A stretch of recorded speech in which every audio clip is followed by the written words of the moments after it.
Buenas tardes, damos nuevamente la bienvenida al Seminario de las Artes, que más que un evento es una oportunidad para poner al descubierto el encuentro entre la reflexión filosófica y la gran pasión de la creación artística. Este espacio académico está dirigido a teóricos del arte, a los artistas y al público en general.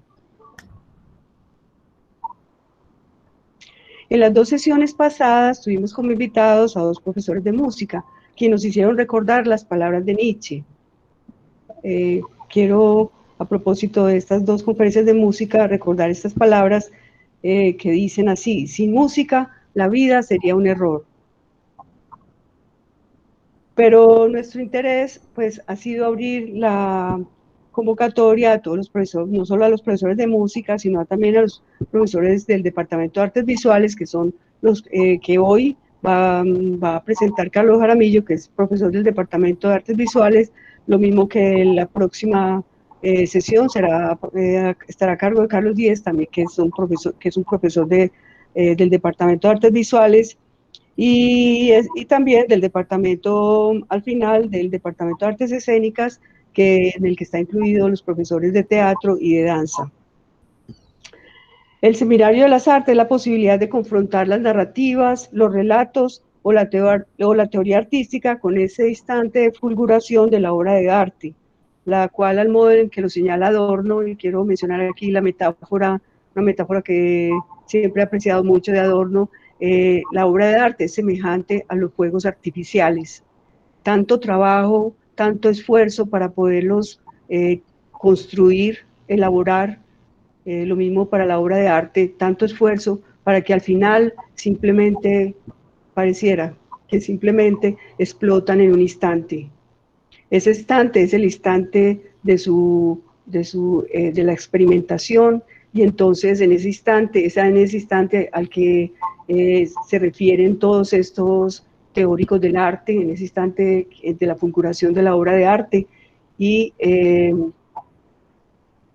lo nombran en el lenguaje, pero esa existencia, o sea, ese instante es el que perdura en la memoria de los que contemplaron esta obra en su aparición sensible, digámoslo así. Termino con unas palabras de Hegel, porque pues, también vemos que Adorno en repetidas ocasiones vuelve a Hegel, pero para decir que pues, la conocida tesis pues, de Hegel de que el arte hoy ya no es la expresión de lo divino, tal como lo advirtió pues, en su tiempo, ya no es para que realicemos una genuflexión ante las esculturas y las obras de arte, sino que tenemos el arte hoy, es para la reflexión filosófica, para la crítica de arte y para la libertad del pensamiento. Por eso es que al final hemos, en este seminario, dedicado una parte final para que ustedes puedan realizar sus preguntas, sus comentarios, sus intervenciones, y para nosotros es muy interesante, muy importante este encuentro, este debate, esta discusión que se puede generar a partir de la conferencia del profesor, de cada uno de estos profesores que se están presentando. Bueno, para hoy pues tenemos como invitado al profesor Carlos Jaramillo. La conferencia de él se titula La teoría estética en Teodoro Adorno, la narrativa de la vanguardia y las expresiones del arte en el periodo de posguerra. Bueno, Carlos Jaramillo, como ustedes saben, es profesor pues, del Departamento de Artes Visuales, lo había dicho anteriormente, es maestro en artes plásticas de la Universidad Nacional de Medellín. Bueno, él hizo una maestría también en estética en el Instituto de Filosofía, y posteriormente hizo una especialización en la Universidad AFI en informática educativa. Actualmente es candidato a doctor de la Universidad de Antioquia, Facultad de Artes. Ya ha entregado pues su tesis doctoral, está pues la tesis para estudio.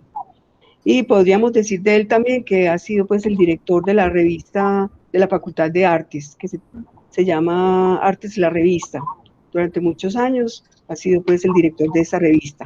Bueno, Sin más exordios, le doy la palabra al profesor Carlos Jaramillo. Muchas gracias, Beatriz. Me están escuchando bien, ¿cierto? Sí, profe, se escucha muy bien. Sí, sí, Carlos. Ok, gracias. Bien, abordando pues esta reflexión de Adorno sobre el arte, me encuentro con que Adorno retomó en varias oportunidades su reflexión sobre lo estético, que no solamente lo hizo en el último texto de la teoría estética, que ya lo venía haciendo desde 1930-31, lo hace en Alemania, después en el exilio vuelve y retoma las lecciones en Inglaterra y posteriormente en Estados Unidos. A su regreso a Alemania en la posguerra es en donde empieza a sistematizar sus notas sobre la experiencia del arte y su reflexión sobre lo estético. Ahora bien, hay un encuentro muy especial en el Adorno de los años 60, porque es un Adorno que se encuentra con una reflexión muy fuerte sobre el modo de escritura pertinente al arte. Él ya venía de alguna manera planteándose una lectura crítica al carácter objetivo de la escritura. Y él se va a plantear una confrontación fuerte ante la objetividad de lo descriptivo y por lo tanto va a plantear el ensayo como una nueva forma de conocimiento y va a replantearse, y tiene un texto muy bello sobre el ensayo, en donde él quiere empezar a darle forma a la teoría estética desde una escritura que no dé cuenta de la objetividad descriptiva de los conceptos como si fuese una analítica, sino que eso le permitiera acercarse a esa escritura con otra intención, con un lugar en donde, como plantea él, la falta de libertad que habita en lo social hiciese parte del esfuerzo que hay que hacer para escribir en momentos en donde se han perdido un montón de libertades o se ha cambiado el concepto de libertad por una noción simulada de libertad en la sociedad de consumo. Entonces, un poco esto lo hace a ojos de muchos lectores, se hace muy difícil la lectura de Adorno, más también porque Adorno no logra terminar los textos de la teoría estética. Adorno muere antes de entregar todos los borradores de la teoría estética. Es el editor y su esposa quienes finalmente lo editan y terminan entregando pues un texto a la editorial Shukram que se va a publicar en 1970. Una de las primeras ediciones en español va a aparecer en 1979. La editorial Taurus, a su cabeza con Orbis, van a publicar una edición en español que se va a distribuir por toda Latinoamérica. No obstante, ya circulaba una anteriormente, y posteriormente, cuando en el centenario de Adorno se reeditan sus obras y aparece pues otra edición con otra traducción de esta obra de Adorno. Entonces, yo quisiera de alguna manera como enfrentar también este pequeño ejercicio de escritura, no a la manera de Adorno, obviamente, pero sí enfrentarme a que escribir también es un acto y que el acto de escribir no es ajeno al acto con el cual lo pensado se convierte en acción en las palabras. Yo lo retomo un poco como desde ese concepto desde esa idea de acción que va a ser tan fuerte en el arte de posguerra, que no obstante va a tener un punto de inicio muy especial en la noción de vanguardia que ya había predominado a principios del siglo XX y sobre todo en uno de los primeros movimientos que he escogido para esta primera presentación, que es el movimiento Dada. Adorno habla ya de los movimientos desde 1910, no, por lo tanto se está refiriendo al cubismo, se está refiriendo a todos estos movimientos de finales del siglo XIX, al trabajo de Cézanne.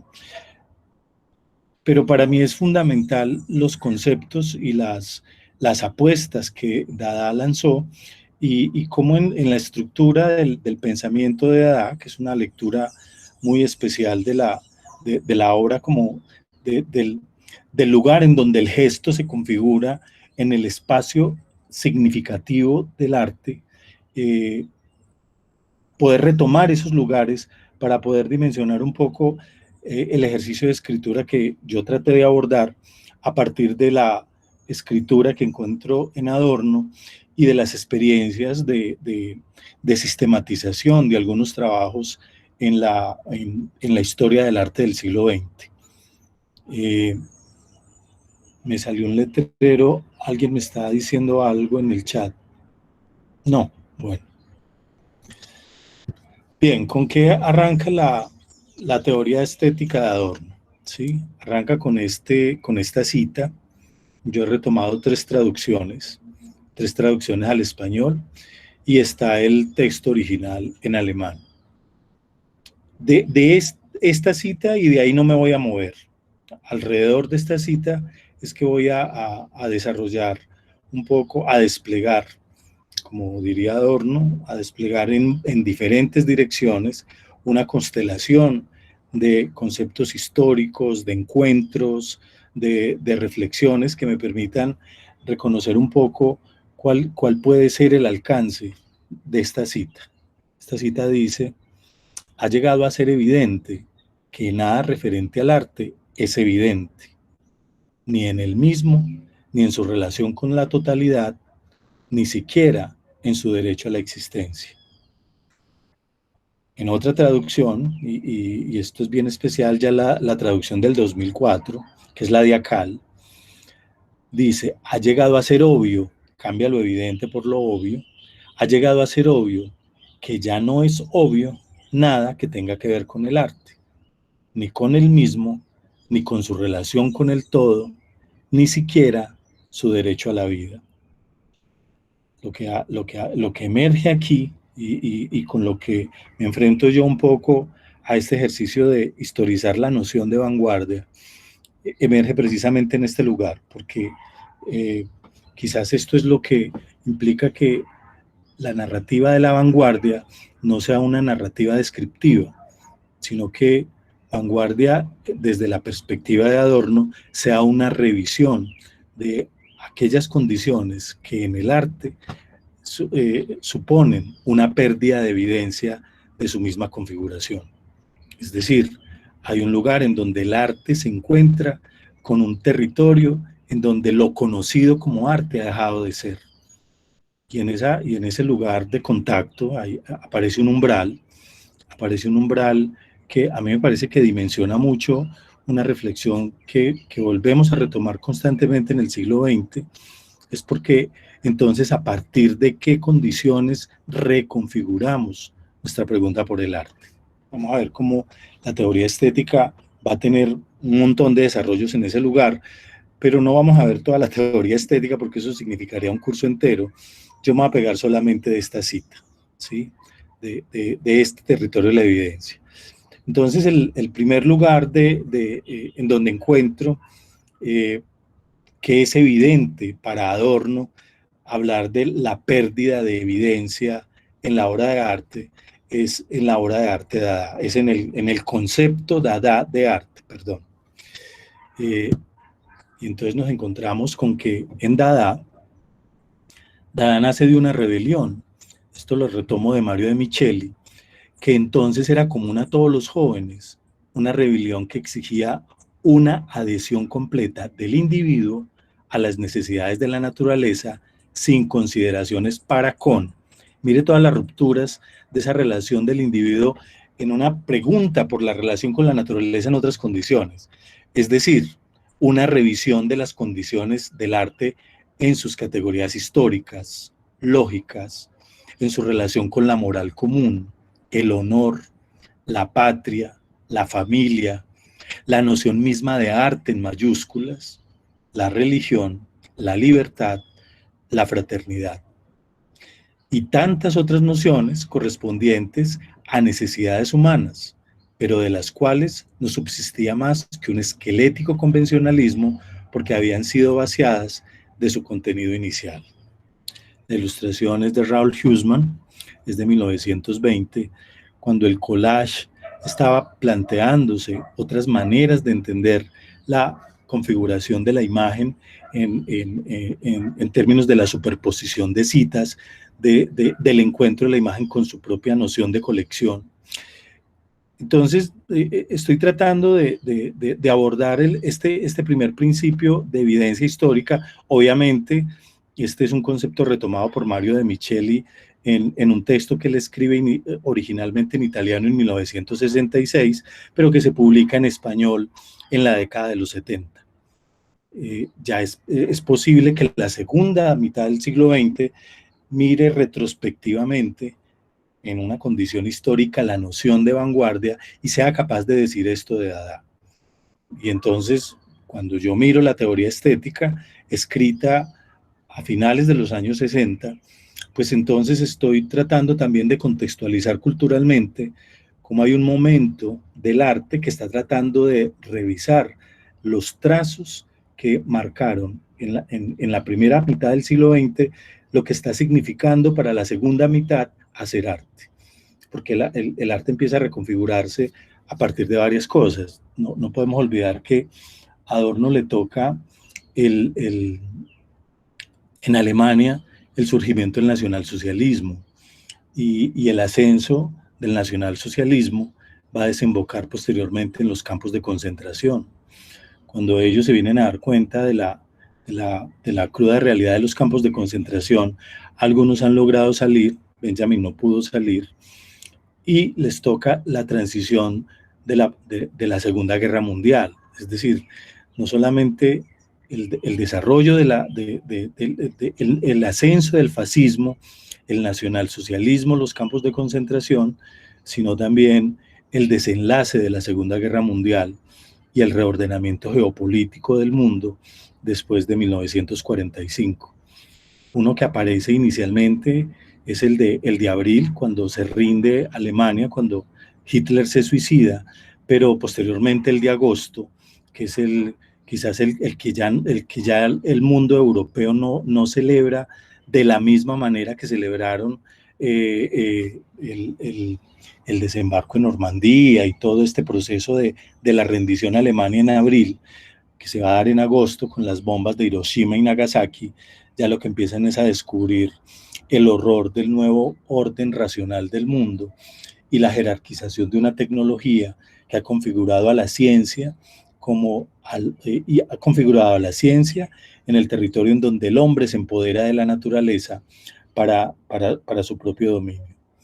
En esta reflexión Adorno la va a ir asumiendo, ya la había empezado a hacer en dialéctica de la ilustración, porque muchos de los conceptos estéticos que va a usar Adorno en la teoría estética son una revisión minuciosa de cómo todos los conceptos estéticos que comienzan a aparecer en Kant y luego en Hegel, él los empieza a tratar de hilar lenta y tranquilamente en el desarrollo de toda la teoría estética. Obviamente, pues está enfrentado a otro proceso de escritura, está cambiando las coordenadas de su interpretación, sobre todo porque él se va a plantear que si antes se ejercía libertad, porque en la vida urbana se configuraban un conjunto de derechos y deberes, en las sociedades industriales los hombres tienen libertad, la sociedad tiene libertad para decidirse entre el mundo del consumo.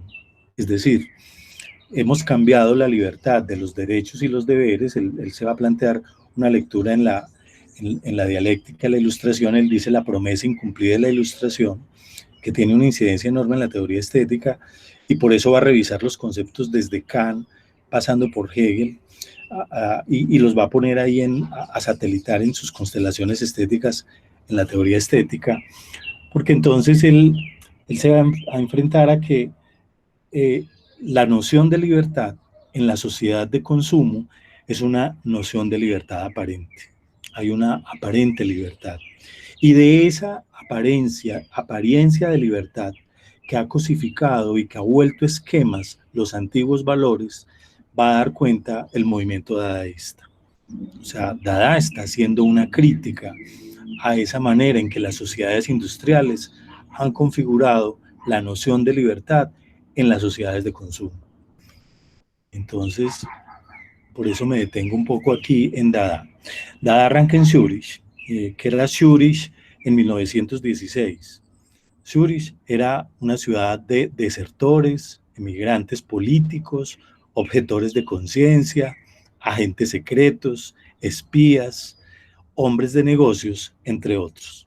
O sea, el Zúrich, que se había declarado territorio neutral en 1910 en la Primera Guerra Mundial, alcanza a albergar todo este tipo de poblaciones que incluso van a configurar un territorio muy especial en la configuración del grupo que se va a armar en el contexto del Café Voltaire, en donde va a surgir el movimiento Dada. Esta es una imagen de la calle Spiegelgasse, situada en el casco viejo de Zúrich. Se supone que al frente aquí está aquí estaría el local de Tristan Tzara y Hugo Ball. Hugo Ball, sobre todo el más entusiasta, gestor del movimiento, y se supone que en una de estas calles, por aquí más abajito, vivía Lenin, un asunto que toda la historia del arte se regodea en recontarnos de nuevo. Pero vámonos a ver quiénes eran los que se encontraron en ese Café Voltaire en 1916, haciendo eco de esta lectura, de estos trazos de sociedad, de estos trazos sociales que se configuran en la Zúrich de 1916. Hugo Ball, en 1916, tiene 30 años. Además, fue rechazado para enlistarse en el ejército alemán y por eso termina en Zúrich, porque tiene miedo de que a todos los rechazados, en el periodo de ascenso del nacionalsocialismo, al no tener una condición heroica de su propia condición frente a la guerra, los rechazados también eran objeto de persecución. Él se desplaza Hugo Ball se desplaza a Zúrich y es uno de los primeros que va a redactar el manifiesto dadaísta. Y obviamente es un poeta que va a tener en el Café Voltaire el día de la inauguración de Dada, y Dada ellos lo escogen porque parece ser que, según cuenta Mario de Micheli, y parafraseándolo a él, Dada es donde quedó el lápiz abierto cuando en el diccionario Larousse quedó abierta un lugar, y entonces parece que Dada significaba como caja de algo, o significaba mamá en otros idiomas, pero en el diccionario apareció la palabra Dada y decidieron que entonces eso iba a ser al azar el nombre del movimiento, ¿sí? Esta primera relación con lo azaroso, esta primera relación con lo fortuito, está también en acorde o tiene resonancias con la misma forma en que piensa Hugo Ball su poesía. Hugo Ball piensa que la poesía, este Caravane, es una poesía de palabras sin significado, en donde lo que hay es un juego de fonemas. Y el juego de fonemas se puede leer con diferentes caligrafías, en diferentes tonos, con diferentes subrayados, y a la postre con diferentes modos de leer. El día de la inauguración, aquí lo pueden ver, se puso como una especie de cartulina y un cono alto, y recitó muy conmocionado en varios tonos la palabra Dada, la cual conjugó en sus fonemas de diferente manera, y estaba tan emocionado del asunto que parece que se desmaya en medio de la presentación de Dada en Zúrich esa noche. Es una anécdota que cuenta de manera muy especial Ida Rodríguez Prampolini, una historiadora mexicana que hace un recorrido por todos los archivos Dada en 1916 y recorre un poco como los cuáles eran las discontinuidades de estos artistas. Es decir, mientras que por un lado unos participaban de la noción de arte, tenemos a Tristán Tzara. Tristán Tzara en 1916 tiene 20 años, viene de Rumania. Rumanía se había apenas adherido a la guerra y ellos se desplazan a estudiar, Tristán Tzara se desplaza a estudiar filosofía a Zúrich. Un poeta que está experimentando, influenciado por Apollinaire, la poesía visual, esa poesía que descorre ya no los fonemas como Hugo Ball, sino que recorre el plano sobre el cual se escriben las letras y sobre ella va articulando otra noción de forma. Esta ruptura de la noción de escritura de izquierda a derecha va a ser uno de los lugares de búsqueda de Tristán Tzara. Estudiante de filosofía, además, pues no venía del campo del arte. Nos vamos a encontrar otro de los que se juntaron allá por ese año, en 1916, es Marcel Hanco. Marcel Hanco era estudiante de arquitectura. Tristán Tzara y Marcel Hanco estudiaban Tzara filosofía y Hanco arquitectura. Y Hanco va a ver en las máscaras, un asunto que ya había reconocido en el arte cubista, pero Hanco va a ver en la máscara más bien una reconexión del arte con lo mágico, con lo orgánico, con ese lugar en donde lo creativo es directo, porque recarga la obra de mundo, y entonces él dice, eso solamente lo podríamos reconocer en sociedades no industrializadas, en sociedades que estén enfrentadas a ver el mundo de manera animada o en la misma manera en que los niños ven el mundo. Esta es la búsqueda de Hanco. Otro de los artistas que se va a encontrar allí es Jan Arp. Jan Arp es alemán, ya no viene de Rumanía, procede de Alsacia. Recuerden que en la guerra Alemania-Francia, el territorio alsaciano lo pierde Alemania y pasa a poder de Francia. Entonces, Jan Arp, antes de la guerra, se llamaba Hans Arp. Una vez que termina la guerra, ya tiene que cambiar su nombre por Jan, porque ya Alsacia pasa a ser territorio francés. Esa relación es bien especial. Ahí hay como una zona de contacto. Una zona de contacto es un lugar fronterizo entre diferentes intereses, un lugar en donde y yo no hablo de un lugar común, sino en donde se hace evidente la presencia antagónica, a veces contradictoria y a veces disímil o discontinua de diferentes umbrales de reconocimiento. Y ese es Jan Arp. Y Jan Arp empieza a hacer collage y son collage dispuestos al azar. Entonces él hace collage y dispone los fragmentos al azar y desde el azar junta estas partes y desde aquí arma pues esta condición de la obra. Tenemos también a Richard Hülsenbeck, ya con esto termino los personajes que se juntaron en 1916 en Zúrich. Y Richard Hülsenbeck era poeta, escritor y baterista, es decir, tenía nociones de música, tocaba en algunas agrupaciones de jazz, además era escritor y había estudiado en alguna oportunidad de enfermería para enlistarse en la guerra como enfermero, pero reprobó el curso de enfermero y entonces le tocó irse para Zúrich porque no quería que lo enlistaran en el ejército alemán.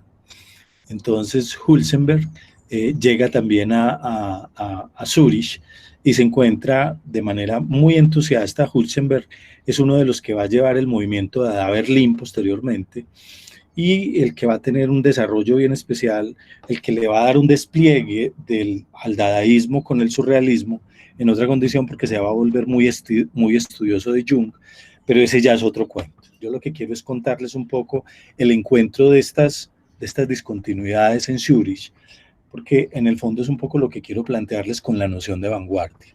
Aquí lo que hay es una condición que nos confronta a leer los umbrales en donde se mueve aquello que no define un territorio que la tradición ha validado.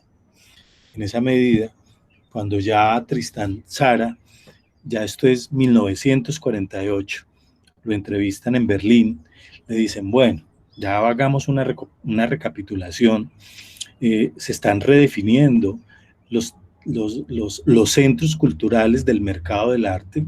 Después, ustedes saben que después de la Segunda Guerra Mundial, Nueva York, y sobre todo en Norteamérica y en Rusia, comienzan a aparecer gran parte de las colecciones saqueadas durante el periodo de la Segunda Guerra Mundial.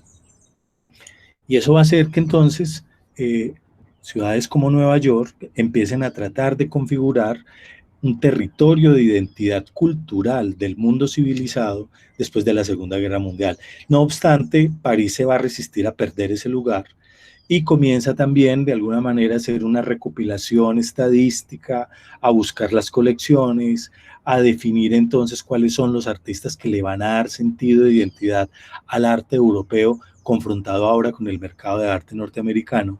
Y en uno de esos ejercicios entrevistan a Tristán Tzara. Y ya de manera retrospectiva, miren ya casi del 16 al 46, estamos hablando 30 años después, Tristán Tzara mira hacia atrás y de esta manera ve a Dada.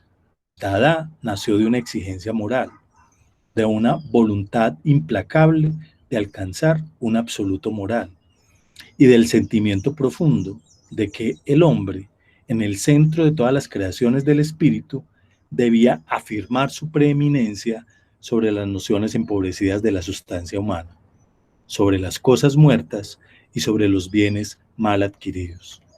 Entonces ese lugar que Mario de Micheli había identificado inicialmente como la reacción a las categorías conceptuales de los a priori estéticos que habían configurado el arte en el siglo XIX y contra los cuales se rebelaba ya Tzara, es capaz de mirarlo 30 años después y complementarlo o ampliarlo incluso, ¿no? y ubicarlo incluso en el lugar de una rebelión moral.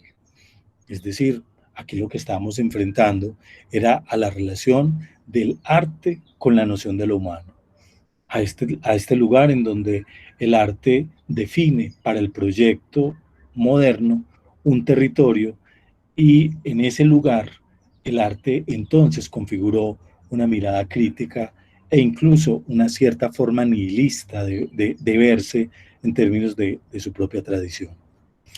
En esa dimensión nos vamos a encontrar aquí entonces a Mario de Micheli, parafraseándolo ya para salir de él y poder determinar este punto de apoyo que les quería nombrar con la vanguardia, porque Mario de Micheli dice pues entonces el dadaísmo es pues no tanto una tendencia artístico-literaria cuanto una particular disposición del espíritu. Esto ya va acorde con lo que Tzara había dicho en el 48.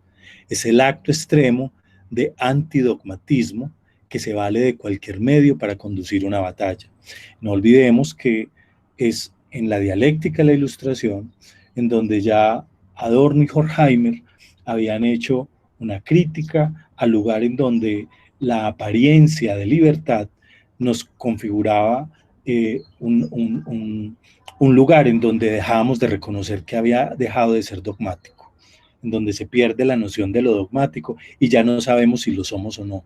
E ingenuamente nos volvemos dogmáticos cuando en la apariencia de libertad que ofrece la sociedad de consumo ya no somos capaces de reconocer si en nuestro modo de pensar o en el contexto ideológico de la sociedad hay dogmas escondidos. Aquí lo que yo siento es que Mario de Micheli entonces ya recupera un poco, no solamente al Tristán Tzara del 48, sino también a la manera como Adorno y Horkheimer habían instaurado en la dialéctica de la Ilustración una lectura crítica a la idea de libertad en la sociedad de consumo. Así, lo que interesa a Dada es más el gesto que la obra. Y el gesto se puede hacer en cualquier dirección de las costumbres, de la política, del arte y de las relaciones. Y aquí hay una cosa bien especial y aparece en Adorno en la noción de constelación conceptual en conceptos filosóficos en el primer tomo. Cuando Adorno trata de describir y de hacer una crítica a la noción de nominalismo, a esa lectura del concepto de nominalismo y que lo empieza a rastrear en términos históricos durante todo el pensamiento filosófico del siglo XIX, empieza a plantear el concepto de constelación. Y en este pedacito Mario de Micheli dice, bueno, y entonces el gesto se puede hacer en cualquier dirección, o sea, el gesto se empieza a desplegar tiene la misma caracterización de una constelación conceptual. O sea, el gesto se abre en la interpretación de Mario de Micheli a esa configuración conceptual. Yo no estoy diciendo que Mario de Micheli tuvo que haber leído Adorno, ni estoy tratando de plantear pues una correspondencia directa ahí, pero sí pienso que la narrativa de la teoría estética había permeado una forma o un espíritu de la época en los años 60 que ya obligaba a mirar el arte de la modernidad en una dimensión diferente a como había sido observada antes de la vanguardia. Una cosa, y termino con Mario de Micheli, una sola cosa importa, que tal gesto sea siempre una provocación contra el llamado buen sentido, contra las reglas y contra la ley. En consecuencia, el escándalo es el instrumento preferido de los dadaístas para expresarse. Esta ya es una consideración de Micheli.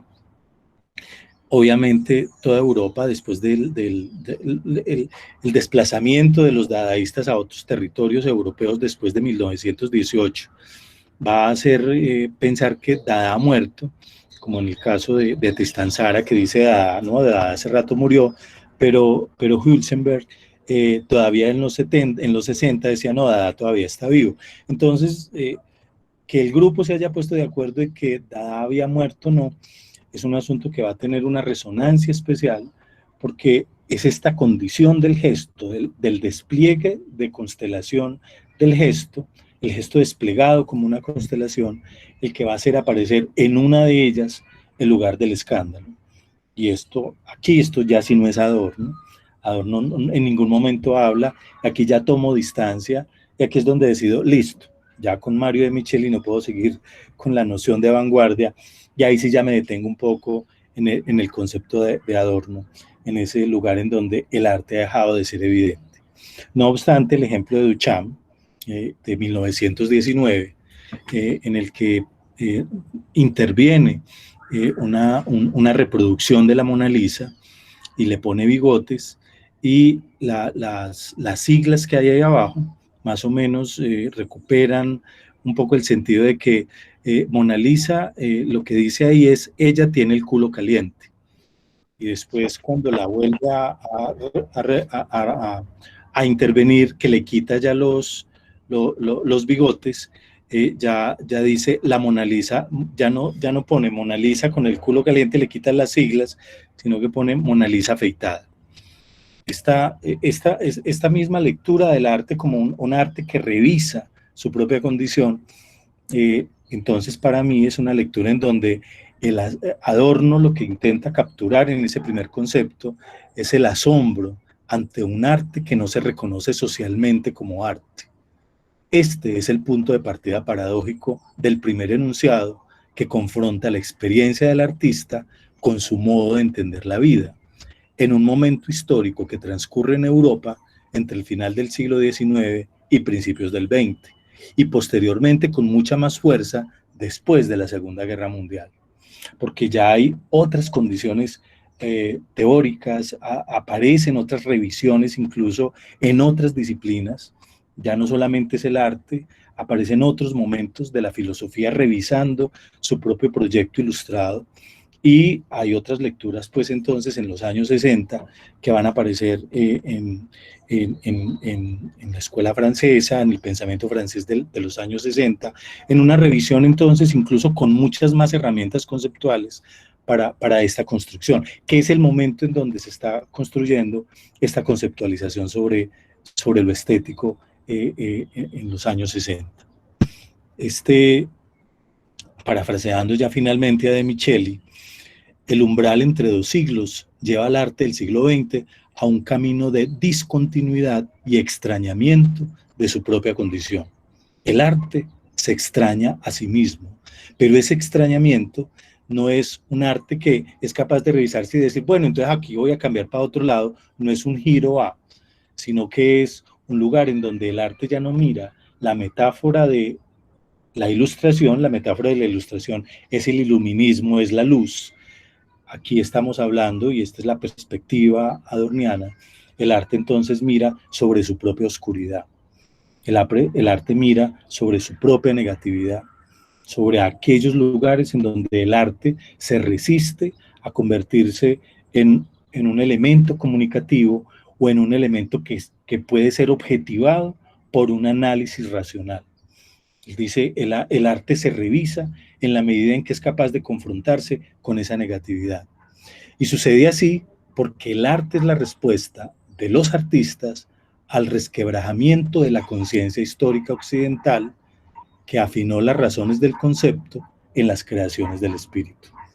O sea, que volvió hegemónico el concepto para poder definir la noción de espíritu. No sé si tengamos tiempo, si tenemos tiempo. Yo quiero, esto dura solamente 3 minutos, es un texto del final del manifiesto dadaísta.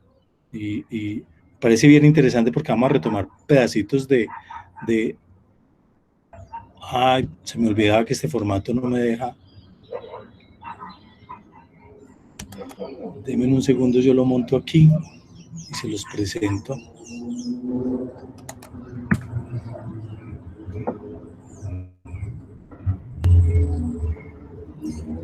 Ese es solamente los fragmentos finales porque el manifiesto es mucho más grande. Es una buena lectura.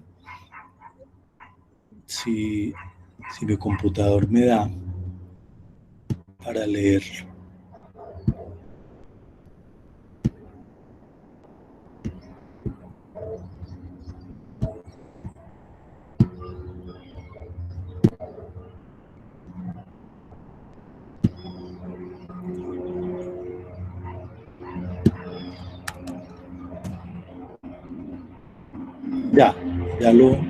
Ya lo tengo acá. Denme un segundo, yo se los comparto.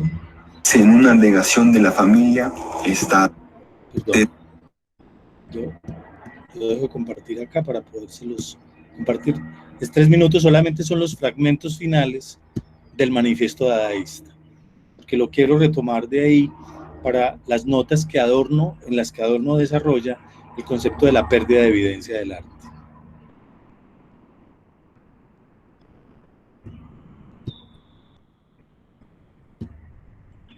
Aquí va.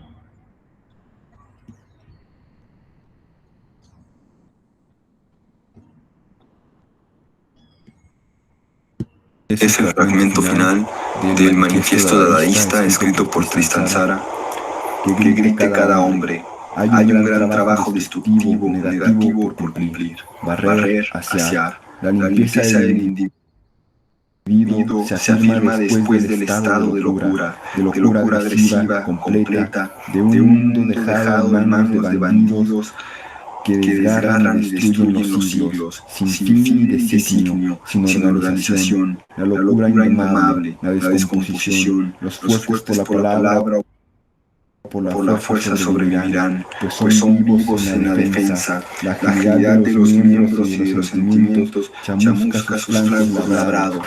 La moral ha determinado la caridad y la piedad, dos bolas de cebo que han crecido como elefantes y a las que llamamos buenas. La moralidad es la infusión de chocolate en las venas de todos los hombres. Esta tarea no fue ordenada por una fuerza sobrenatural, sino por el carácter de los mercaderes de ideas y los acaparadores universitarios. Sentimentalidad. Viendo a un grupo de hombres que se pelean y se aburren, inventaron un calendario y el medicamento sabiduría. Pegando etiquetas, se desencadenó la batalla de los filósofos, mercantilismo, balanza, medidas meticulosas y mezquinas, y se entendió una vez más que la piedad es un sentimiento como la diarrea, en relación con el asco que arruina la salud, la inmunda tarea de las carroñas de comprometer al sol. Yo proclamo la oposición de todas las facultades cósmicas a esta hemorragia de un sol pútrido salido de las fábricas del pensamiento filosófico, la lucha encarnizada con todos los medios del asco dadaísta. Todo producto del asco, susceptible de convertirse en una negación de la familia, es dada. Sí. Hola, hola. Es que te estamos escribiendo que se escucha el feedback de tu micrófono. Entonces se ha entendido más bien poco. Puesta con todas las fuerzas del ser en acción destructiva, dada.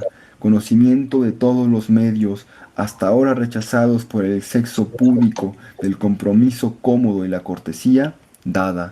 Abolición de la lógica, danza de los impotentes de la creación, dada. De toda jerarquía y ecuación social instalada para los valores por nuestros lacayos, dada.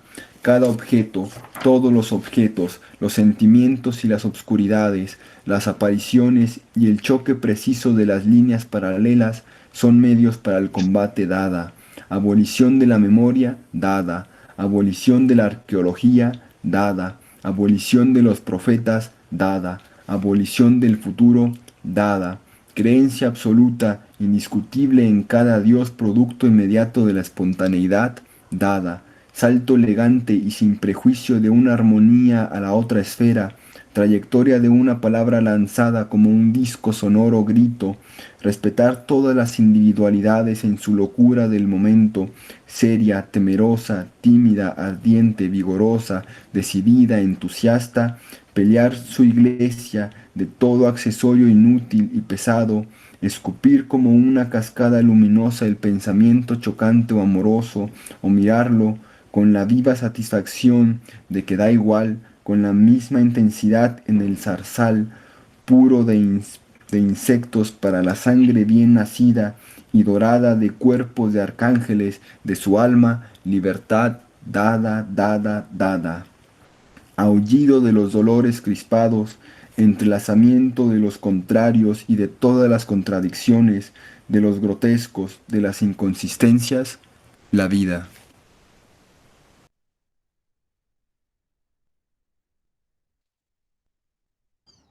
Bien, qué pena. Era pues, el fragmento final del Manifiesto Surrealista. De todas maneras, está publicado completo en los apéndices del texto de Mario de Micheli de las vanguardias históricas. Por si lo quieren consultar, es fácil de conseguir. Y hay una influencia enorme porque a ver, yo vuelvo sobre la presentación.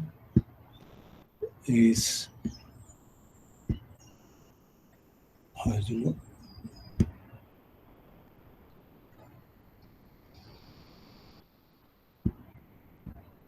es Hugo Ball. Hugo Ball es un lector de Nietzsche y hace rato venía leyendo a Nietzsche. Entonces uno puede presentir un poco lecturas de Hugo Ball de la genealogía de la moral. Perdón, compartí lo que no era.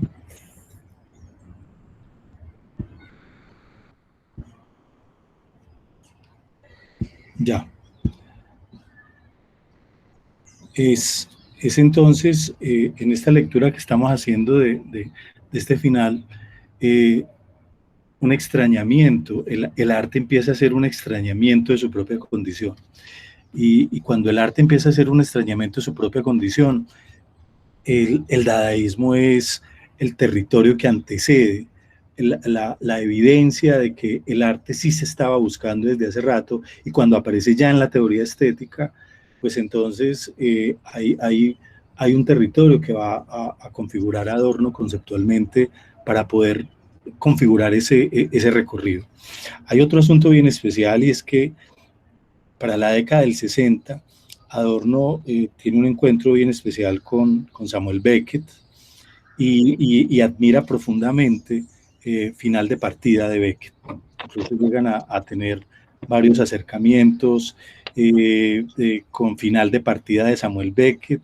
El ensayo como forma es uno de esos textos que Adorno escribe pensando en que es el preámbulo para la escritura de la teoría estética, porque ese encuentro con Beckett le está ofreciendo, o por lo menos él siente, lo va a plantear en Tierra de Nadie, en la biografía.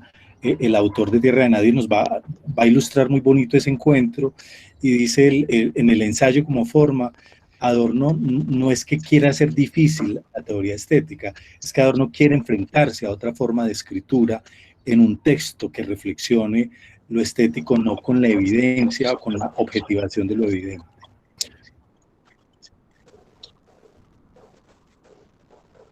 Vuelvo y retomo entonces a Adorno en una obra sobre Alban Berg, ¿sí? Este es un texto de Adorno en que se refiere, es un libro que se ha editado. Jorge, me ibas a decir algo. Jorge, te escucho. Yo no. Ah, bueno, es que tenés el micrófono prendido. No se deja apagar. Ah, bueno, listo. Bien, para recoger un poco, no solamente pues es en dialéctica, la ilustración en donde comenzamos a reconocer algunos de esos hilos que nos van a llevar a la teoría estética, sino en muchos de los trabajos que Adorno va a escribir sobre música. No son pocos los ensayos que Adorno escribe sobre música, y sobre todo después de la década del 50 se centra en volverlos a revisar y en volverlos a pulir. Uno de esos textos que va a revisar y al que le va a dedicar un rato bien interesante es al texto de Wagner, ¿sí? A esa lectura de Wagner. No obstante, yo no retomo aquí el de Wagner, sino que retomo el de Alban Berg. Es un texto con el que tengo más afinidad. Y hay una obra de Alban Berg, la ópera Lulú. En esa ópera Lulú, Alban Berg compone, Alban Berg es músico de la segunda escuela vienesa, de toda esta, que arranca con Schoenberg, Weber y Alban Berg. Y Alban Berg escribe Lulú, pero Lulú es un personaje del siglo XIX que acapara hombres, seduce hombres, colecciona hombres, como lo va a plantear el libreto, y no obstante, ella se desplaza después, es como el ascenso y el descenso de un personaje público que después termina degollada por Jack el Destripador en Londres. Entonces es el nacimiento, el surgimiento, el ascenso máximo y el declive de un personaje. Y miren lo que escribe Adorno de ese trabajo en uno de los apartados, además de mirar eso, de mirarla en términos de la estructura de composición musical. Adorno lo que dice de Alban Berg: su contenido expresivo es exactamente lo opuesto a lo wagneriano, con que lo confunden los oídos groseros. O sea, esto no es una obra para el deleite, o esta es una obra no es una obra para el entretenimiento o para el deleite afectivo de los sentidos. Lo adictivo disipado de la música de Alban Berg no es aplicable a su propio yo. No persigue la autoglorificación narcisista. ¿Y a qué me refiero? Y porque eso intuyo yo que Adorno dice esto, porque las acotaciones en la obra de Lulú son muy grandes, es decir, casi que hay una libertad total en el montaje de Lulú para cada director que se decida montar Lulú. O sea, Lulú no tiene un libreto cerrado de su puesta en escena, sino que Lulú permite un montón de estrategias de diseño, de montaje, de configuración espacial, que Alban Berg dejó abierta no solamente en la partitura, obviamente la partitura tiene toda su configuración musical, sino que él la hace porque la obra está abierta a un poco de configuraciones que no buscan que alguien sea el autor específico de toda la obra, porque en cada montaje define una Lulú diferente. Más bien se trata de una disipación erótica que no busca nada más que la belleza. ¿Y a qué se refiere con esa belleza? El recuerdo de una belleza reprimida y degradada por los tabús de la cultura. Entonces la belleza de Lulú no es la belleza de la heroína que muere románticamente, sino que es la belleza de una mujer degradada. Y al igual que en el Boyce, lo que aparecen son elementos de locura. Porque al igual que Boyce, que esta obra no conoce nada heroico, no hay un espíritu que se eleve a sí mismo, sino que su amor servil y letal se adhiere a lo inferior, a lo perdido, a la locura y al mismo tiempo a lo dispuesto al sacrificio. Aquí es donde yo veo a un Adorno tratando de invertir la noción de ilustración, la noción de buscar la luz. No se busca el territorio de lo iluminado, se busca el territorio de lo perdido, el territorio de la locura, el tiempo del sacrificio. Al final, el personaje es sacrificado a nombre de su propia feminidad. Lulú es la imagen ante la cual sucumbe el machismo dominante y, no obstante, al final de la obra, restablece sobre ella brutalmente su dominio, porque ella muere degollada por Jack el Destripador. Entonces miren cómo aquí hay una revisión, aquí hay una manera en que el arte también hace una revisión crítica de la noción de cultura.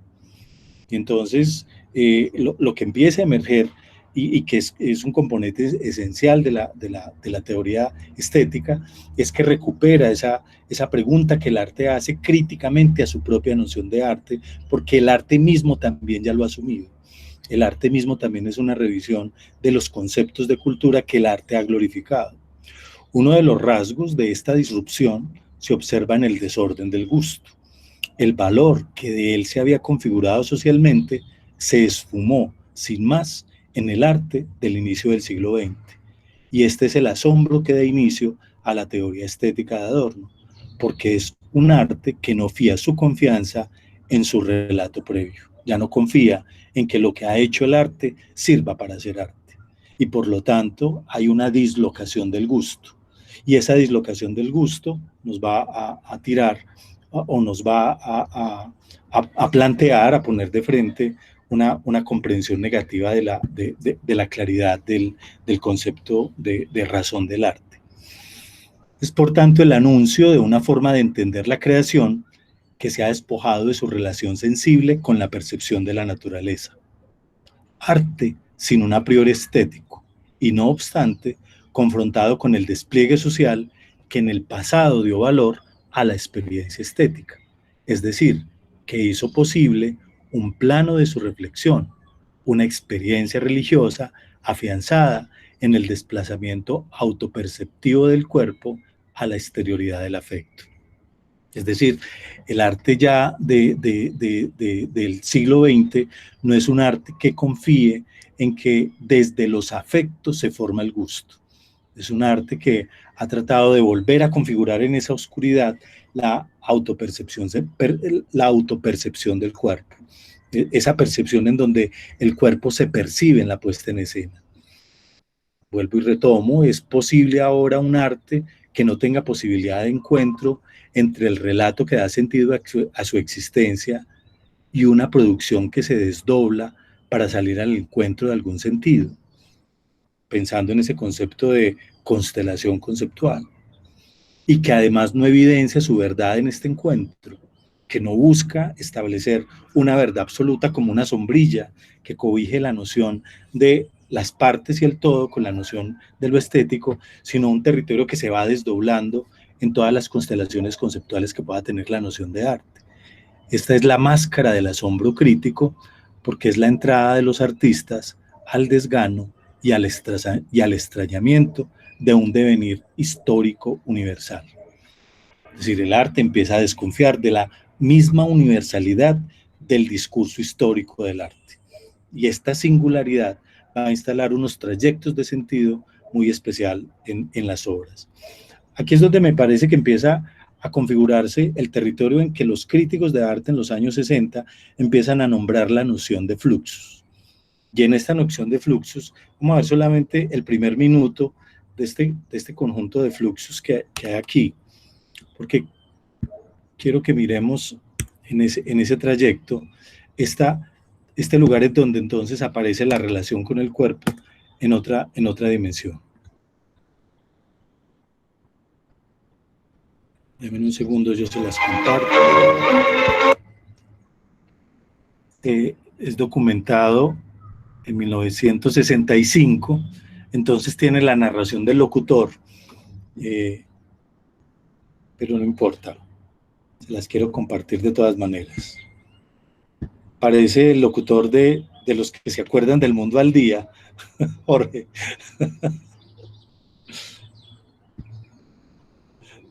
Del mundo al instante. Del mundo al instante. Vamos a ver solamente el primer minuto y medio.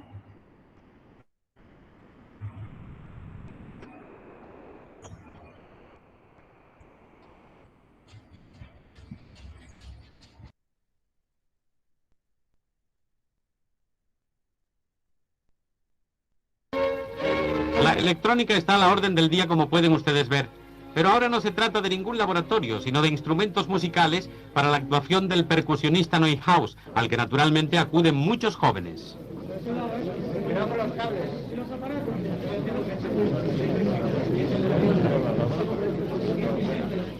Empieza el concierto.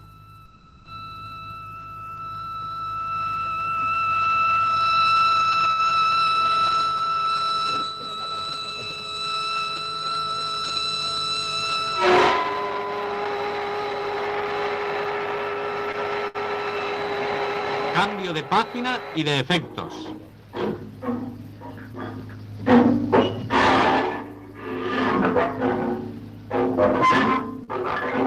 Variaciones sobre el mismo tema.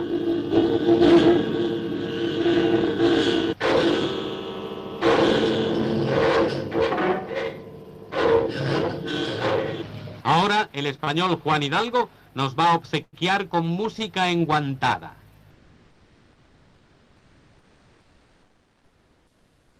Este buen cepillado a las cuerdas es ya casi una sinfonía.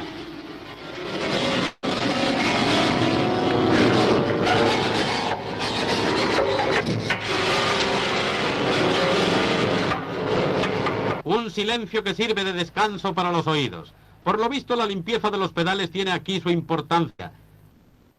Y también su éxito. Después de la limpieza, la exploración de las cuerdas del piano para tantear efectos de percusión. Así ya puede saber el concertista dónde tiene que caer la bola.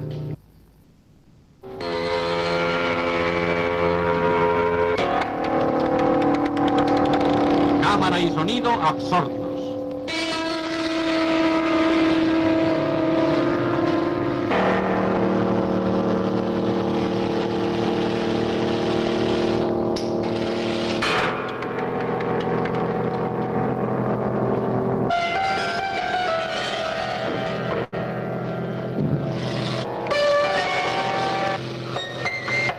Misión cumplida. Las bolitas se van por donde han venido mientras el maestro busca nuevas calidades en el besugo, aunque no sabemos cuál sea su extraña relación con la música. No sea usted escéptico, hombre, únase al entusiasmo general.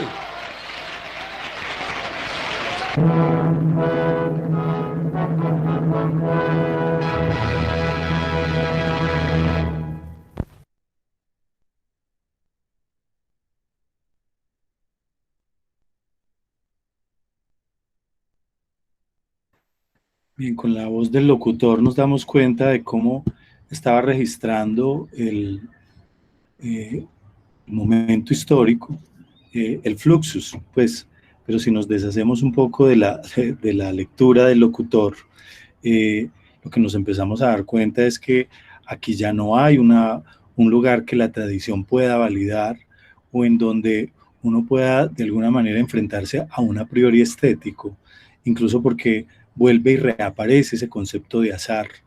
Es el lugar en donde el cuerpo y la ejecución están ahí, la acción misma define una territorialidad de la obra que transcurre y tiene validez solamente en el tiempo de su duración.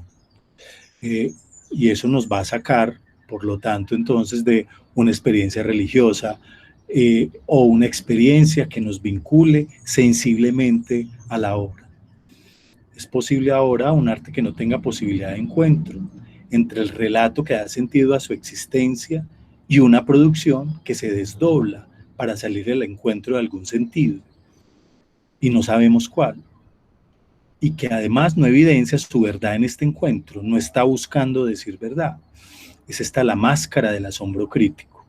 Ahí es donde nos encontramos con el lugar del asombro crítico, porque es la entrada de los artistas al desgano y al extrañamiento de un devenir histórico universal.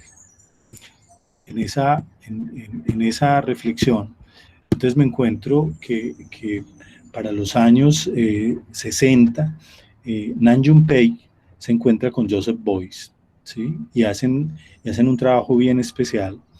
Nam June Paik hace un trabajo de Fluxus en el marco de este movimiento Fluxus, y Nam June Paik pianista, ¿sí? Luego les contextualizo más de esta obra. El texto que yo le escribí a partir de ese lugar de pérdida de evidencia era el siguiente: el arte del siglo XX enfrenta un hacer que instala valor en el acto mismo de su realización, que no es otra cosa que la plenitud de su gesto. No obstante, el giro estético que demanda este camino no se compara con el potencial que logra la reflexión. Según Adorno, el edificio conceptual ganado por el arte en el siglo XX es ahora despreciado por el arte de vanguardia. Nostalgia de una imagen de arte en donde la humanidad veía reflejada su cara. El pensamiento que genera la vanguardia no satisface el capital conceptual que anteriores momentos han generado.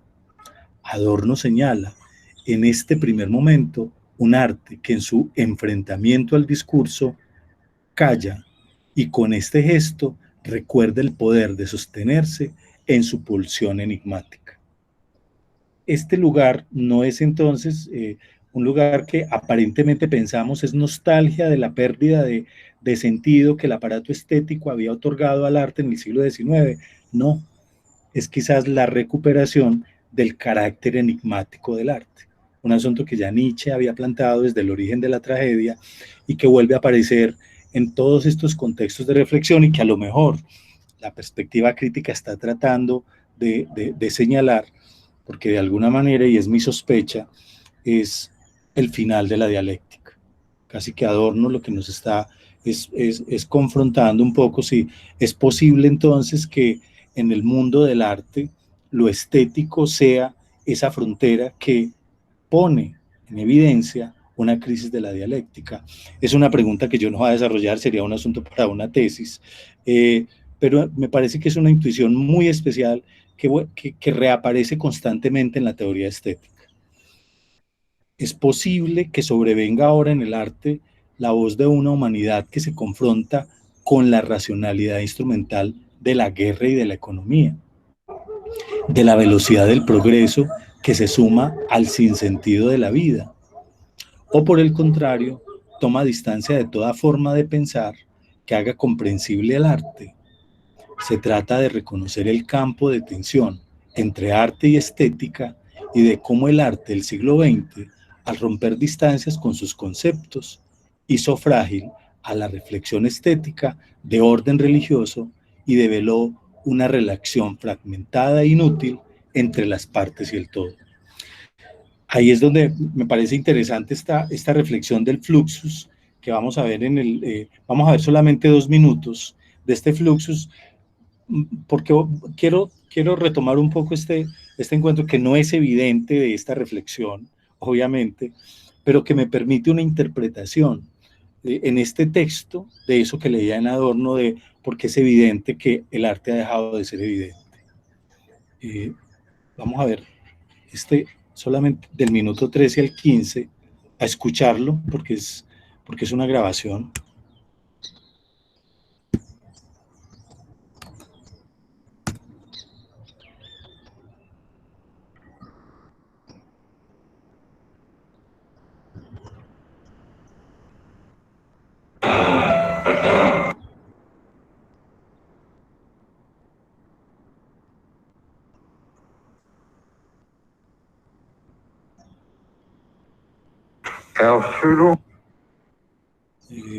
Ya les comparto.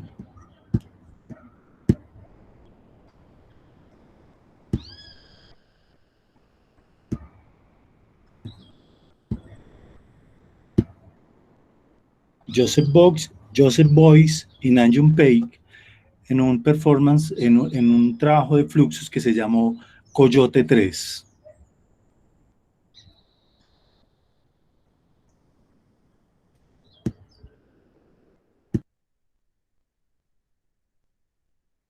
Geht durch Hoffen, geht durch Sehnen, durch Willen, Wollen webt im Bebenden, webt im Bebenden, webt bebend, webend, windend, im Finden, findend, windend, kundend.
Erfüllung geht durch Hoffen, geht durch Sehnen, durch Willen, Wollen weht im Webenden, weht. Bien, obviamente es un trabajo que dura otras 4 horas más. Aquí hay una grabación de una sola hora. Son obras del romanticismo, son obras de Schubert, de Brahms, de Chopin, y Nam June-paik las está tocando todo el tiempo, las está improvisando, las está retomando, las superpone, mientras que durante todo ese tiempo Joseph Beuys está produciendo o discursos o movimientos guturales o silbidos a veces grita y a veces se queda en silencio. Una relación de lo no coherente. Una dirección que lo que nos está planteando es, no hay un lugar que me permita definir desde un concepto conocido de arte la nueva noción de arte. Por lo tanto, el arte tiene que salir a buscar su propia conceptualización. El arte tiene que provocar ese lugar que genera entonces que pueda ser arte. Ese enfrentamiento, pues obviamente, a ver si yo lo puedo volver a retomar aquí en la presentación.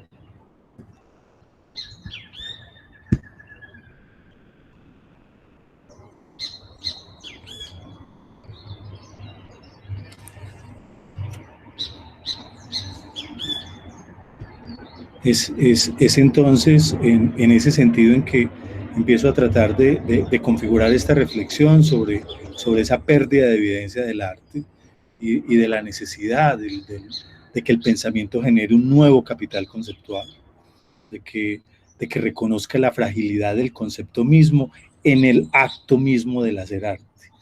Y esto, obviamente, para Adorno no era desconocido, porque Adorno era músico. Además, en una época en que estaba totalmente,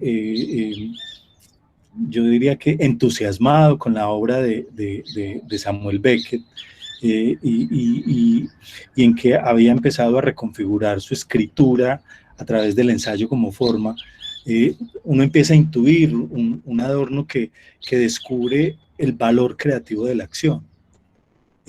También encuentro en la danza de Cunningham, sobre todo en la primer danza de Cunningham, una pregunta también por el mismo lugar en el cuerpo, ¿sí? Porque la danza también es capaz de preguntarse por esto. El mar de lo nunca presentido, en el que se adentraron los movimientos revolucionarios, los movimientos artísticos de 1910, no ha proporcionado la dicha aventurera prometida.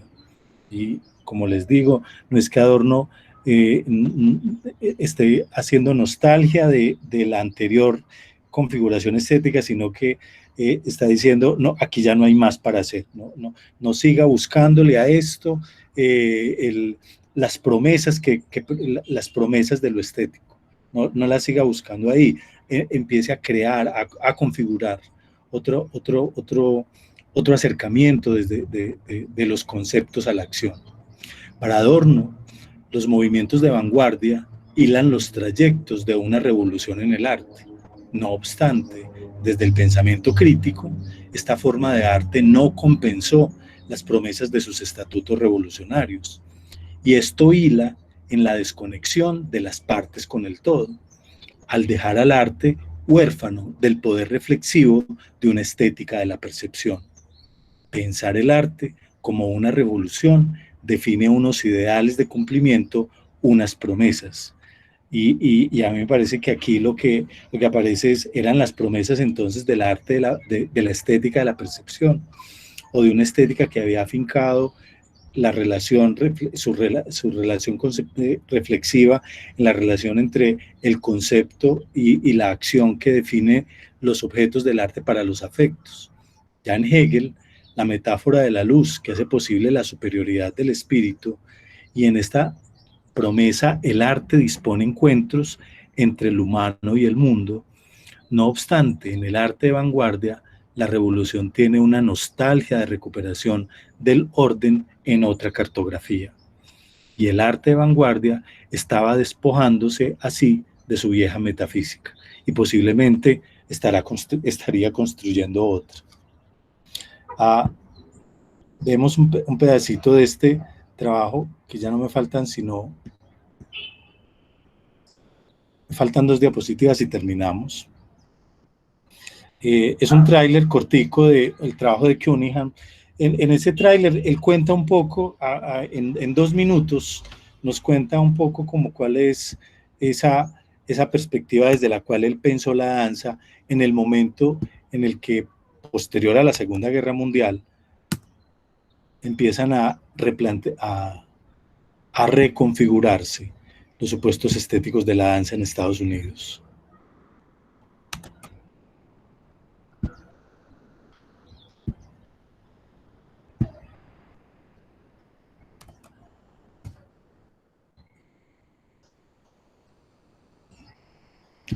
Dos minutos, a ver. Sí, ya se los comparto.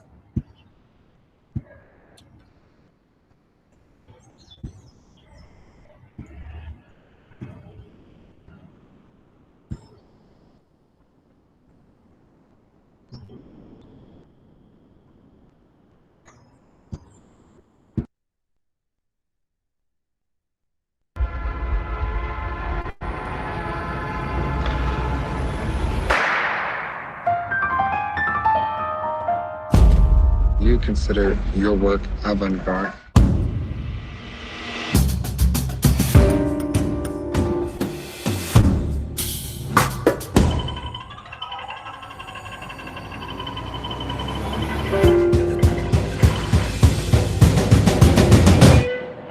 Well, I don't know. I don't describe it. I do it. I thought that the ballet technique for the legs was astonishing, and I thought many things in the modern dance were remarkable for the torso. To what end this eternal daily struggle? Because inside of all that is an ecstasy. He demands that you are, first of all, yourself as a human being, and from that, a dancer. We don't interpret something, we present something, we do something, and then any kind of interpretation is left up to anybody looking at it in the audience. People take Merce at his word. They absolutely believe him that it's only steps that he's putting on the stage, and it isn't true. Any movement is possible for dancing. We were different from one another, and he saw those differences. I think the real thing is the fact that you continue, that you keep on making something.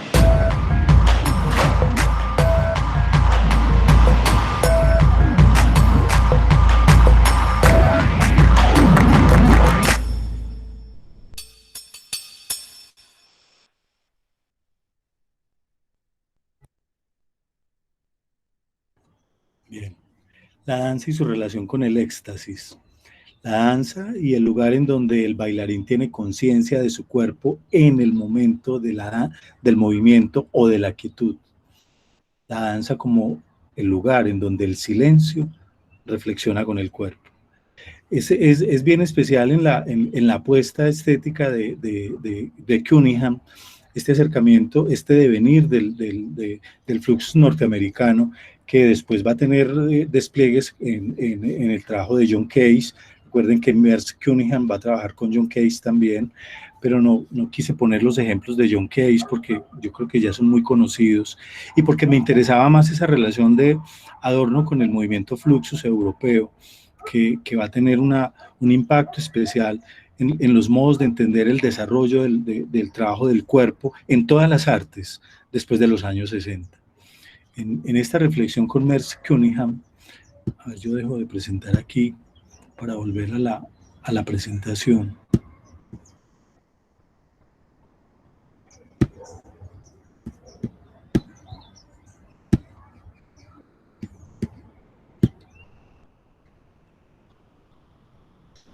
Me voy a encontrar entonces con uno de los últimos textos ya para ir como cerrando en esta pérdida de evidencia, ¿sí? Solamente trabajé el concepto de pérdida de evidencia en el arte, la idea de pérdida de evidencia en el arte.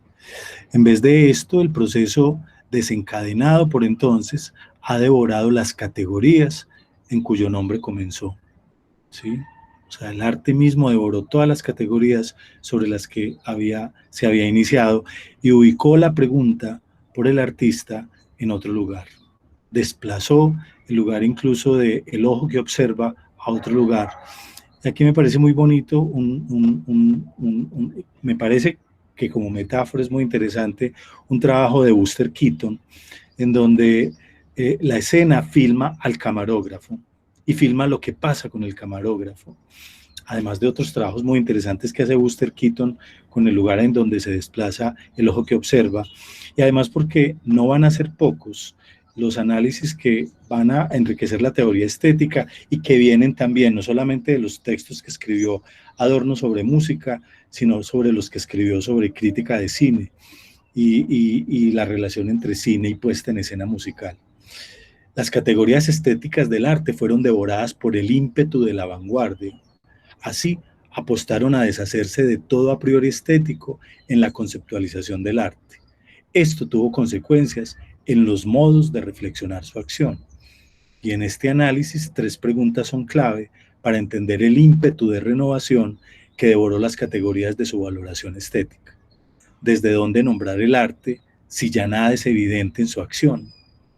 ¿Cómo reconstruir los nexos entre técnica y creación? Y esta pregunta tiene sentido porque la perspectiva antropológica del siglo XIX había afianzado el carácter civilizatorio de la cultura occidental y sin más, la vanguardia deshizo este hechizo. ¿Con qué elementos conceptuales refigurar la creación? Al respecto, en Adorno queda solo aceptar la cultura como una revisión crítica de las condiciones de la vida en la modernidad, y en este plano observar cómo la vanguardia devora toda perspectiva de análisis precedente.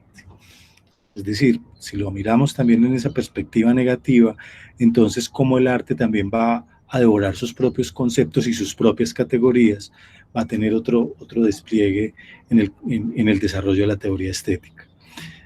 Frente a eso y frente a ese despliegue, me parece muy interesante este pequeño pedacito de la obra de Buster Keaton para volver sobre esto.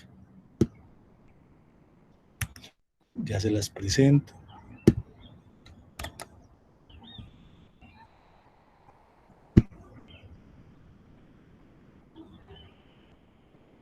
Dura también 2 minutos. A ver.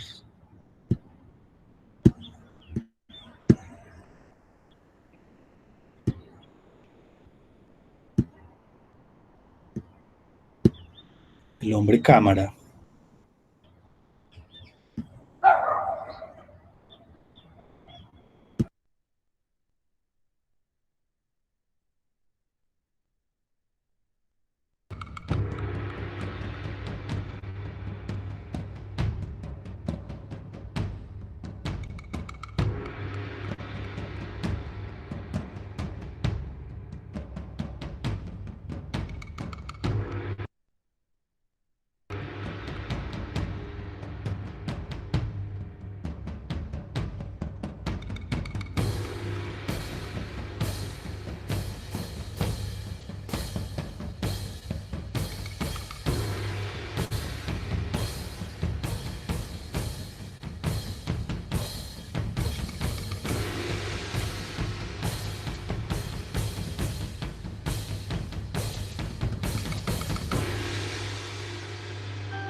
Bien, es pues mucho más larga, vimos solamente un pedacito. Hay otras donde el mismo Buster Keaton pone al espectador al frente de la cámara, es decir, pareciera ser que uno es el que es conducido por la mirada, y invierte completamente la perspectiva de observación del espectador. Es como si la cámara me observara a mí. Y en esa, que dura mucho más rato, es un cortometraje mucho más largo, la cámara se introduce en un lugar en donde el espectador es cómplice del lugar del ver. Esto nos va a confrontar con otra categoría muy diferente del modo de ver, estar y participar de la obra, del acto mismo, el acto mismo del ver. O sea, que lo que ve también me mira, y en ese lugar que se devuelve, posiblemente configura otro modo de enfrentar qué es lo que estoy entendiendo por arte. A ver si dejo de presentar aquí, ya para irme a la última diapositiva, para poder dejar espacio para preguntas.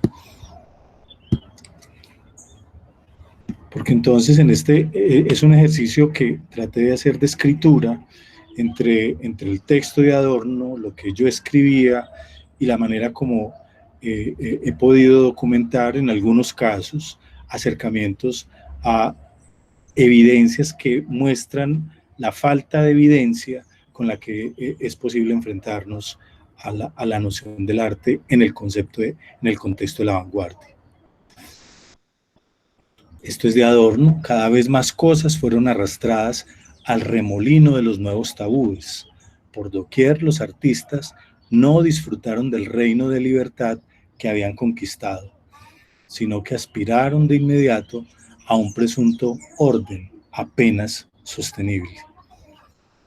En el contexto de la industria cultural, el capitalismo avanzado subordina toda práctica cultural, baja o elevada, a un mismo propósito, el de reproducir al espectador oyente como consumidor, dado que dicha industria, con gran voracidad, convierte la experiencia en mercancía y reduce toda forma de arte a la publicidad.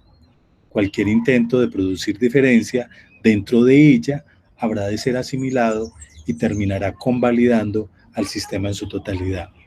Es decir, que el concepto no deja lugar para la existencia de ningún otro tipo de forma de hacer cine, ni de prácticas alternativas en ningún otro medio técnico de masas. Esto es un análisis que hace Miriam Bratu Hansen en un texto que se llama Cine y Experiencia.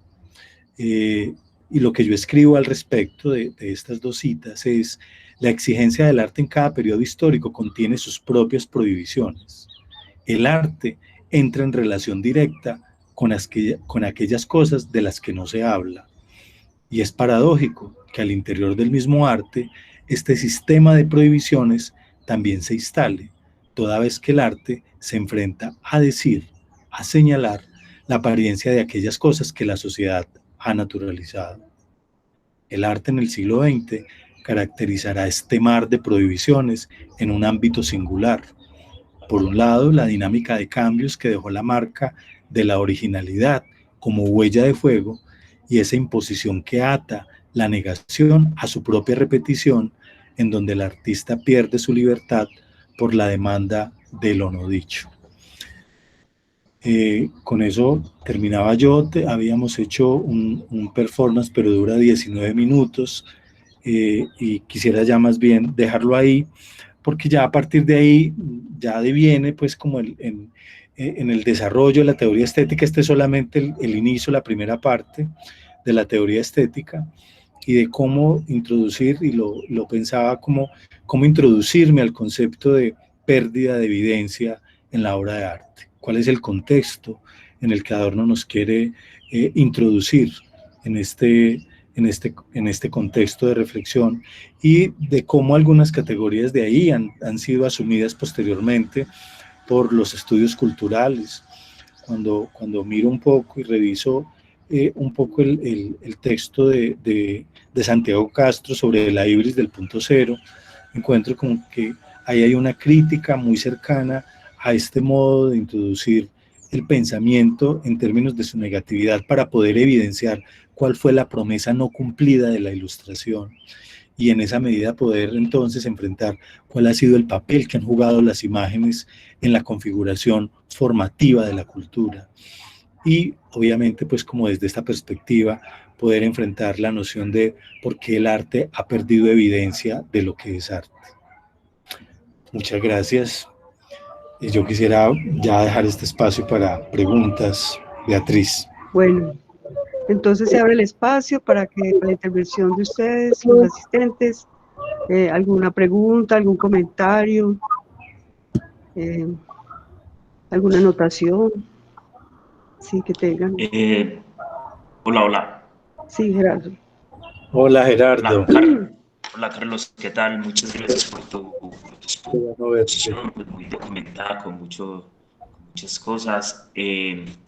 Pues tengo una pregunta, si no sé si de pronto vaya vaya más allá de del interés tuyo, o esté un poco desafinada en relación con lo expuesto. Porque me llama la atención, digamos, lo que dice Mers Kuninian, o como se pronuncie, que él dice: nosotros no escribimos, hacemos, ¿cierto? Entonces, en esa propuesta de esa teoría estética, ¿cómo es posible diferenciar la acción simple, no artística, de la acción artística? Porque cae uno entonces como en un hueco donde todo hacer puede ser experiencia, experiencia estética. Entonces, por estar desanclada de esos conceptos tradicionales, ¿cierto? Entonces, ¿cómo se da esto? Sé que, digamos, esto tampoco es algo unitario, porque incluso, pues, en relación, por ejemplo, como lo decías, yo creo que ese sería un punto absolutamente contrario al de Beckett. Beckett diría, pues, yo hago obra de arte, ¿cierto? Pues, y la obra de arte, pues, tiene unas formas que intento explorar, pero que no son obviamente las de la escritura. Es decir, no es mero hacer, ¿cierto? Y yo creo que por eso Beckett tiene que describir espacios tan extraños, porque pues obviamente o claramente Beckett no está haciendo espacios o narrativas de cosas que uno pueda deducir inmediatamente. Entonces esa era mi pregunta: ¿cómo hacer posible eso, y o esa comprensión del arte desde el hacer, si no se requiere de un concepto nuevo? Creo que tú decías, el arte tiene que volver a reconceptualizar o a conceptualizar desde sí mismo, no desde categorías filosóficas, ¿cierto? De la ilustración, sino volver a conceptualizar. Entonces, no sé si me di a entender, pero bueno, te agradezco mucho por tu charla. Muchas gracias por tu participación, Gerardo, y me da mucho gusto saludarte. Yo creo que más que una exigencia de volver a construir teoría, es descubrir el concepto en la acción. Y creo que eso es lo que empieza a plantearse, por ejemplo, desde la danza, en el devenir de la danza moderna, a partir de Merce Cunningham, cuando el cuerpo empieza a reencontrarse con lugares en donde se encanta el movimiento, o se encanta el silencio, o se encanta la quietud. Es como si el cuerpo en el acto mismo redescubriese cuál es el cuerpo que quiere danzar y que configura la noción de danza. ¿Ya me entiende por qué se diferencia de bailar? Porque esta danza empieza a configurar unas exigencias también muy fuertes en el trabajo de Cunningham. Él va a asesorar un montón de proyectos y es absolutamente déspota con sus alumnos en algunos casos, porque él dice: no, usted no tiene intuición para esto. Como aquí hay una búsqueda en la que está fisiológicamente instalada la noción desde la cual el arte busca ser arte. No sé si me hago entender, Gerardo. Sí, creo que sí, porque justamente creo que con la danza, creo que es un espacio en el que se puede confundir muy fácil. Claro, digamos, creo que es difícil que alguien se ponga a escribir al estilo de Beckett en el cotidiano, ¿cierto? Pero pues, digamos, en la danza, la mayoría de gente baila o danza, no sé si hay alguna diferencia. Entonces creo que ese espacio ahí pues es bastante difícil de delimitar, pero como mencionas, pues me parece muy atractivo ese asunto de la intuición, ¿cierto? Porque uno se da cuenta cuando alguien no tiene no tiene puntería, como dice Francis Bacon, ¿cierto? No tiene la puntería precisa para eso. Entonces, sí, muchas gracias por tu respuesta, Carlos. Sí. Carlos, yo quería comentar algo. ¿Qué más, Jorge? ¿Cómo estás? Bien, ¿y vos? Me encantó tu conferencia. Yo quería comentar algo, lo que yo percibo en todos estos conceptos es como la autorreferencia del arte, que es algo como lo que sucedió en la música cuando la música se despoja del texto verbal y entonces la música empieza a ser la música, empieza a ser autorreferente. Sin embargo, siguió manteniendo el molde de la palabra en su estructura. Las formas musicales clásicas, la sonata y siguientes, siguió manteniendo la estructura lingüística, la estructura del discurso, pero empezó a hablar de ella misma pero en la forma mantenía esa sintaxis del lenguaje. Entonces yo veo que en el siglo XX el giro ya es total cuando la música rompe con la misma estructura del lenguaje. Entonces ahí con mayor razón en el siglo XX la música empieza a ser la música, y eso se dio también en las otras artes. Ya la danza empieza a mirar la danza, el cuadro empieza a hablar del cuadro, y más o menos es lo que capto yo como del mensaje y de la pregunta anterior que te acaba de hacer el compañero Gerardo. Esa es mi percepción, no sé si va en consonancia con lo que has querido manifestar. Sí, hay un concepto que Adorno va a desarrollar, es un tema bastante amplio también en la teoría estética, que es el concepto de autonomía.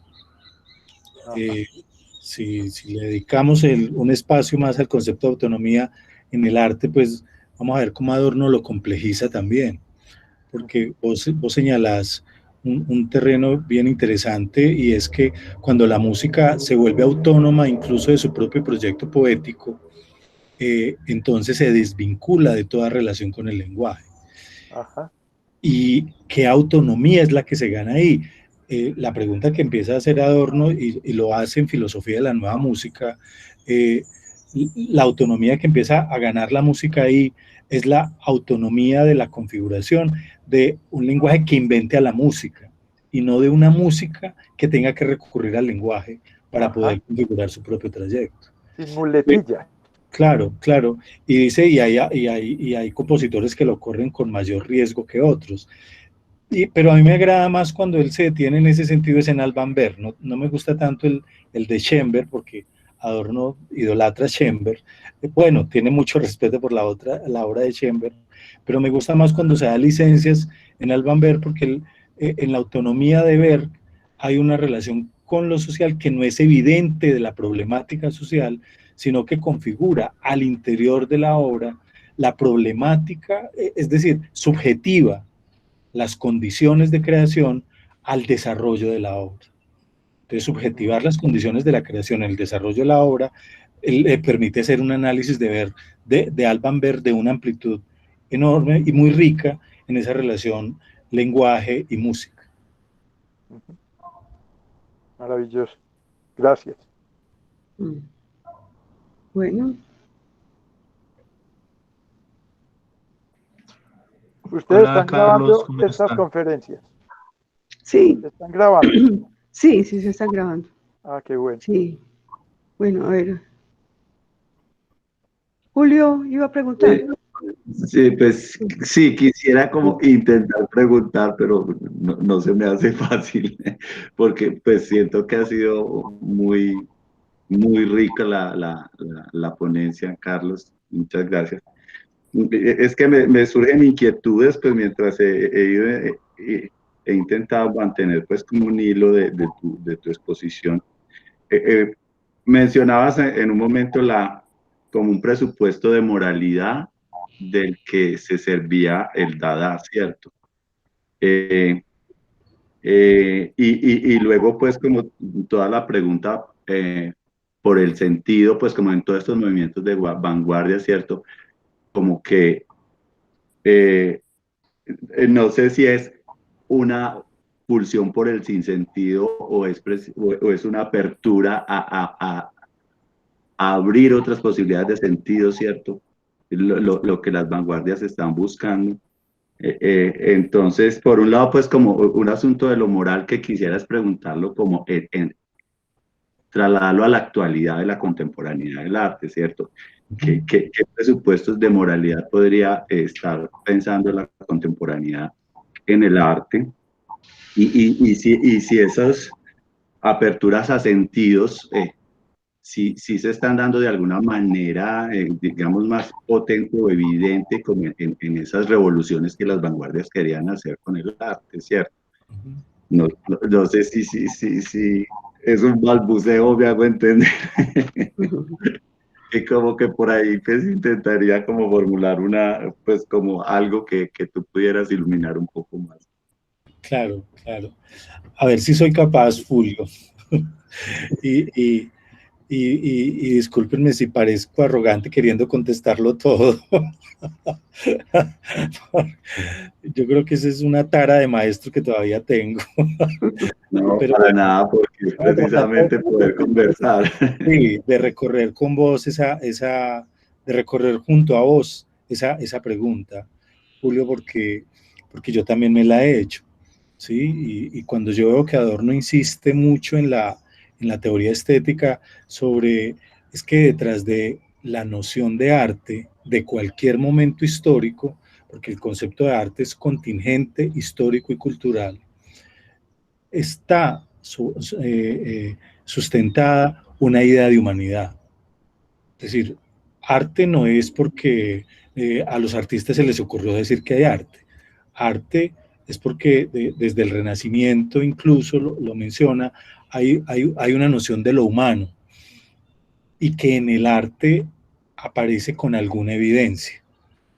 Entonces, Adorno empieza a plantear cómo la vanguardia empieza a despojarse de esa evidencia de humanidad que traía la modernidad del siglo XIX y todos esos modernismos del romanticismo. Como que el proyecto moral es cuestionar su relación con la noción de lo humano que el proyecto de arte había encarnado hasta el final de la modernidad del siglo XIX.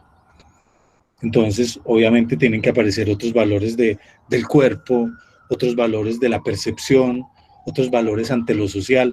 No es gratuito que en pleno movimiento Fluxus Beuys esté proponiendo escultura social. Es decir, que esté tratando de descorrer un proyecto moral del arte, ya no en el territorio de una lectura estética de lo sensible perceptivo, sino una lectura de ese lugar en donde el arte se pregunta por si es posible una escultura social, porque él no la está resolviendo. Es decir, yo voy a indagar por una escultura social, porque desligadas las anteriores nociones de lo humano, del arte moderno, aquí hay que indagar por otras. Es decir, no tratar de fundar otras, sino descubrir dentro del arte si en el arte mismo son posibles otras. Y eso solamente sería posible en un terreno negativo, es decir, al interior del arte mismo. Entonces, un trabajo como el de Beuys, en donde reparte 3.000 sauces para sembrar en el camino de Kassel, del centro a Kassel, lo que plantea es un trabajo de partido. Él no sabe si todo el mundo va a sembrar los árboles, pero eso empieza a generar una construcción social en donde él dice, al final, todos esos árboles, esa era la escultura social. ¿Ya me entendés? Como detrás de eso lo que hace un concepto de humanidad que no hemos indagado y que quizás el arte nos sirva para indagar por él. El arte posiblemente nos permite indagar por una nueva conciencia de humanidad que no está definida por la filosofía y que no está preestablecida por un proyecto político. Quizás ahí es donde se invierte el asunto y a mí me parece muy interesante la pregunta tuya porque juntos hemos tratado de caminar con ella. ¿Sí me entiendes? Yo lo he sentido también en proyectos tuyos bregando y detrás de este concepto de arte, ¿qué idea de lo humano no es que se esconda? ¿Qué idea de humano subyace? La hace posible. El arte no es solamente entonces por eso es que Adorno se vuelve crítico en la industria de la cultura, porque él dice en la obra para la industria cultural, el artista tiene que diferenciar dos campos.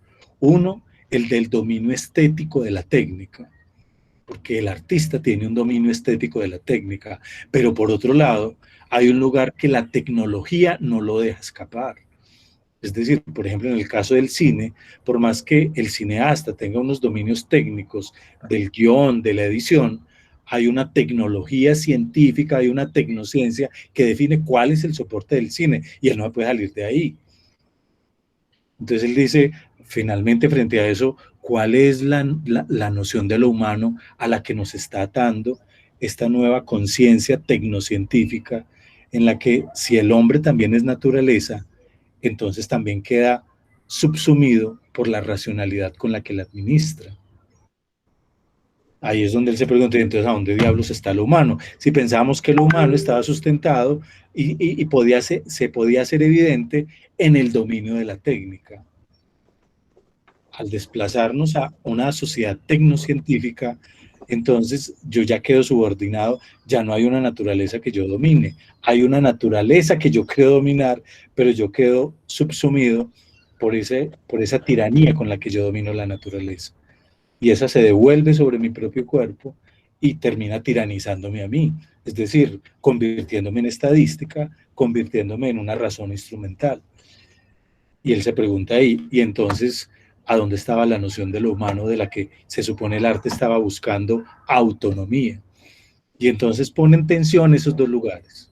Eso me parece muy interesante en la discusión de Adorno, porque finalmente lo que subyace ahí es un proyecto moral. Y el arte ahí lo que está poniendo en juego es un proyecto, en esa tensión lo que pone en juego es un proyecto moral.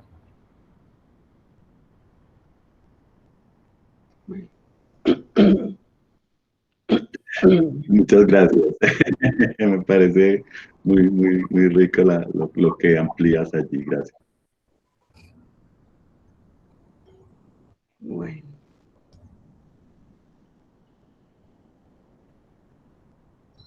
¿Alguna otra pregunta? Yo creo que ya pues tenemos como el tiempo. Bueno, Carlos, muchas gracias pues por preparar esta conferencia muy reflexiva para nosotros. Los invito para la próxima semana, a la mayo 20, el próximo jueves, a la conferencia del profesor Carlos Díez Aranzazu, docente del Departamento de Artes Visuales. Él va a hablar sobre, el título de su ponencia es A propósito de la corrección política en el arte, comentarios al libro La profanación del arte de Roger Kimball. Están invitados entonces para la próxima semana, jueves a las 4. Bueno, entonces... Yo solo tenía una pregunta. Sí, Elizabeth. Hola. ¿Cómo hace uno para... Pues yo llegué tarde y me parece súper interesante todo, pero ¿cómo hace uno para acceder a todas estas conferencias, pues verlas? Porque sé que las graban, pero ¿cómo accede uno a ellas? Sí, estas conferencias se están subiendo a YouTube. Ya puedes encontrar las primeras en YouTube con los títulos de las conferencias. Bueno. Y los títulos los encuentras en la página, entras a unidades académicas, Facultad de Artes, Artes Visuales y enlaces de interés. En enlaces de interés están todo el listado de las conferencias. Entonces ya colocando el título de la conferencia, puedes colocarlo en YouTube y ingresas. Otra vez, o sea, voy a YouTube directamente y pongo el título de la conferencia. Sí, sí. Ok.